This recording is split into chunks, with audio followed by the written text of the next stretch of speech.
1908 से सब चीज़ें बदल रही हैं, लेकिन एक चीज़ नहीं बदलता हुआ दिख रहा है, जहाँ हम लोग जिस उम्र से देख रहे हैं, तारीख पे तारीख। तारीख एक प्रोसेस है, न्यायालय का एक समय है, इतना बजे से न्यायालय काम करेगा। न्यायालय काम करते करते समय बीत गया तो तू कंटिन्यू नहीं करेगा रात भर। नियम यह है, कानून यह है कि जिस मुकदमे की सुनवाई प्रारंभ की गई है, जब तक वो खत्म ना हो जाए उस मुकदमे को अगला तारीख नहीं देना है। मेरी बात समझ ना आप, यही नियम है कि इस नियम को हम लोगों ने पोस्टमार्टम कर दिया है।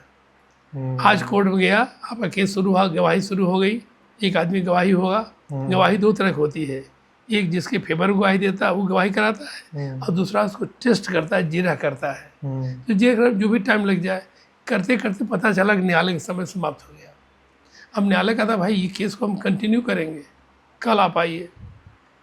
उसमें चाहे ये पार्टी या वो पार्टी तुरंत एतराज़ करता है कि सर कल हमारी बेटी की शादी है, हम कल नहीं आ पाएंगे, या हम हमारी दादी एक्सपायर करके उनका कल क्रियाक्रम करना है, या परसों हमारे ससुराल में जाना है, ये काम है, या सर हमारे बेटा का इंटरव्यू है, सर हमको इंटरव्यू में जाना है।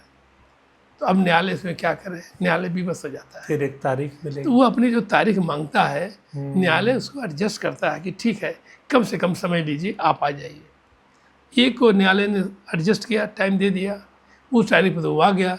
दूसरी पार्टी दरख्वास्त दे दिया कि सर आज तो हमारे वकील साहब वही नहीं है, वकील साहब कहीं गए हुए हैं, हम तो बिना वकील काम नहीं कर पाएंगे, डेट दे दिया जाए।